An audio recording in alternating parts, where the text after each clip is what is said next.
આટલા બધા લોકો અમેરિકા જઈને ડોલર છાપે છે તેવામાં હું કેમ રહી જાઉં? આ સવાલ ઘણા ગુજરાતીઓને થતો હોય છે અને આવા લોકો મોકો મળતા જ ગમે તેવું રિસ્ક ઉઠાવીને પણ ઇલીગલી અમેરિકા જવા તૈયાર થઈ જતા હોય છે.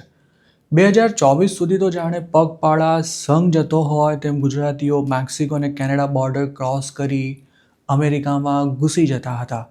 પણ 2025થી આ ગાડરીયો પ્રવાહ ઘણો ખરો ધીમો પડી ગયો હતો. જોકે હાલ પણ ઘણા ગુજરાતીઓ યુએસ જવાનો ચાન્સ મળે તો તેને ઝડપી લેવા માટે તૈયાર બેઠા છે. અને આવો જ એક ગુજરાતી હતો ચરોતરનો ધ્રુવ પટેલ, જે જાન્યુઆરી 2026માં ડોન્કી રોડથી અમેરિકા જવા માટે નીકળ્યો હતો.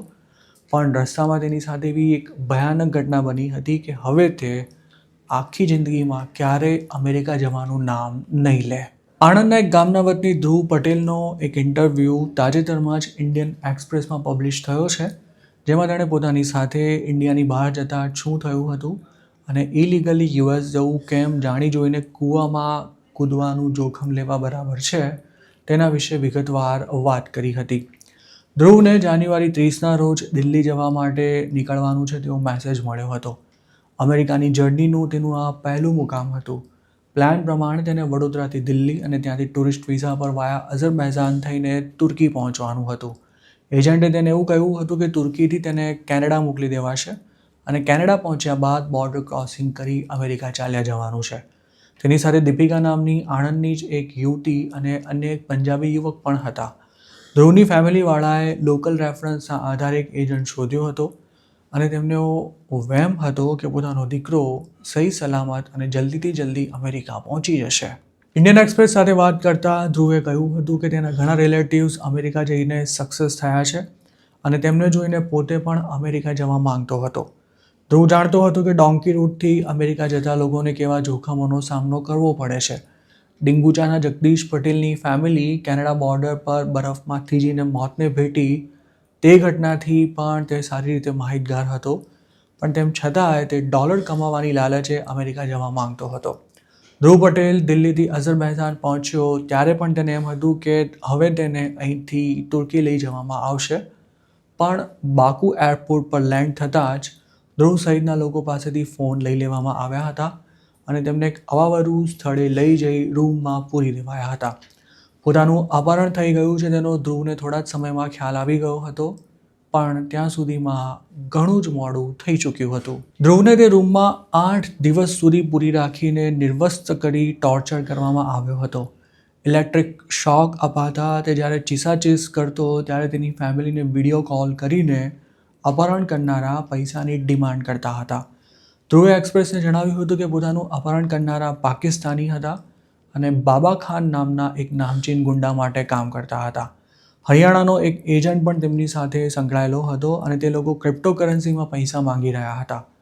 જો પૈસા ના મળ્યા તો ધ્રુવ સહિતના લોકોના શરીરના અંગો કાઢી લેવાશે તેવી પણ ધમકી આપવામાં આવતી હતી. કિડનેપિંગ પહેલાં આ ત્રણેય લોકોના ફોનને 24 કલાક માટે બંધ કરાવી દેવાયા હતા અને તેમની ફેમિલીવાળાને ફોન કરી પોતે કેનેડા જઈ રહ્યા છે તેવું કહી દેવા પણ સૂચના અપાઈ હતી. તેમણે દીપિકાની ફેમિલીવાળાને બાકુ એરપોર્ટના ફોટોગ્રાફ્સ પણ મોકલ્યા હતા અને પછી બધાના ફોન બંધ થઈ ગયા હતા. આ દરમિયાન મુંબઈની મમતા નામની એક એજન્ટે તેમની ફેમિલીને પેસેન્જર કેનેડા પહોંચી ગયા હોવાનું કહ્યું હતું અને એક ફેક બોર્ડિંગ પાસની કોપી પણ મોકલાવી હતી. ડીલ પ્રમાણે પેસેન્જરના કેનેડા પહોંચ્યા બાદ 35 લાખ રૂપિયા ચૂકવવાના હતા, પણ ખરેખર તો આ ત્રણેય પેસેન્જર્સ અઝરબૈજાનમાં જ કેદ હતા. તે જ વખતે હરિયાણાથી પવન નામના એક એજન્ટનો ફોન આવ્યો હતો જેણે મમતા પાસેથી પેમેન્ટ ન મળ્યું હોવાની વાત કરી હતી.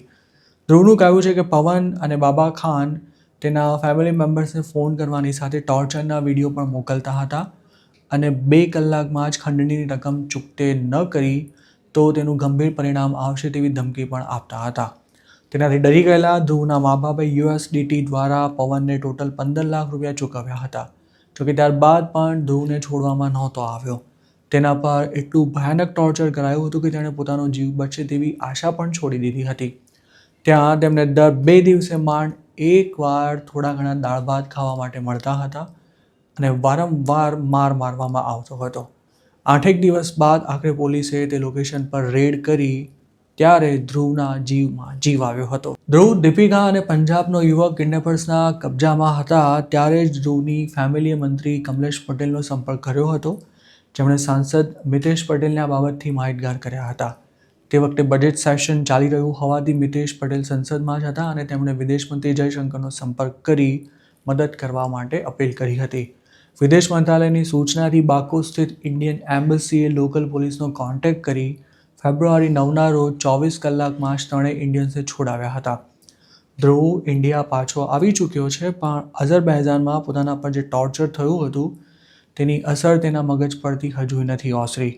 BBA સુધી અભ્યાસ કરનારો આ યુવક ઇન્સ્યોરન્સ એજન્ટનું કામ કરતો હતો અને ઇન્ડિયામાં પણ તેની આવક સારી જ હતી, પણ પોતાના જ ગામના અને સંબંધીઓની અમેરિકન લાઇફસ્ટાઇલથી અંજાઈને ધ્રુવ પણ ત્યાં જવા માટે તૈયાર થઈ ગયો હતો, પરંતુ હવે તે જિંદગીનો સૌથી મોટો પાઠ ભણીને પાછો આવ્યો છે. ધ્રુવ પોતે તો હવે અમેરિકા જવા નથી જ માંગતો, સાથે જ તે પોતાના જેવા લોકોને એક જ સલાહ આપી રહ્યો છે કે ઇલીગલી અમેરિકા જવા કરતાં બીજા સારા ઓપ્શન્સ પર વિચાર કરજો.